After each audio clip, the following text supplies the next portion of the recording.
Salut à tous, bienvenue dans cette nouvelle émission. Comme le dit Macron, ce sera... La nouvelle version des conversations au coin du feu. Sauf que moi j'ai pas de cheminée et je parle de film. Et le film d'aujourd'hui m'a rendu... perplexe. Les Langoliers est une mini-série américaine sortie en 1995 réalisée par Tom Holland. Je ne ferai pas cette blague, c'est adapté d'une nouvelle de Stephen King du même nom. Alors c'est 10 voyageurs qui montent dans un avion. On dirait le début d'une blague nulle. Ils s'endorment et à leur réveil, tous les autres passagers de l'avion ont disparu. Ah, mais c'est à cause de Thanos en fait. Il a claqué des doigts et tous les passagers sont partis en poussière. Ah, c'est ça depuis le début. Fin du film, au revoir. Évidemment non, c'est pas la fin du film. Bref, nos personnages se réveillent et là on a les personnages les plus clichés du monde, c'est-à-dire qu'on a le nerd, l'IP, le mec qui explique le film et le mec obsédé par son travail. Bref, c'est que des clichés. Le personnage principal s'appelle Nick au poil.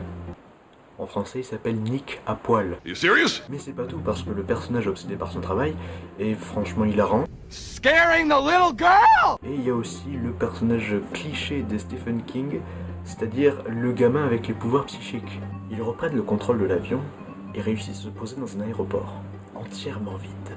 Plus personne, comme dans l'avion. Et ils entendent de loin un bruit de céréales. Quoi ? J'ai oublié de préciser, mais l'histoire se passe dans le Maine. Comme toutes les histoires de Stephen King.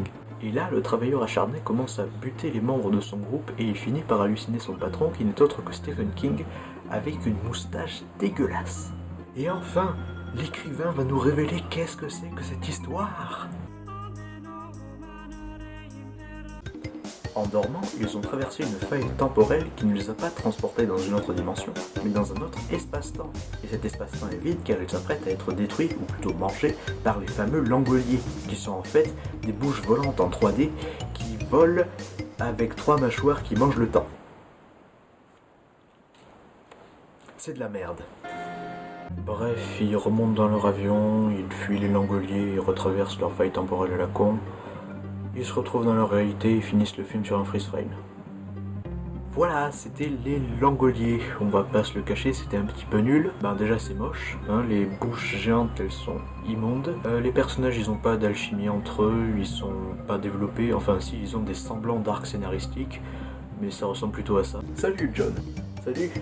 Ta femme est morte dans un incendie. Quoi ? Allez, bon vol ma couille. Merci.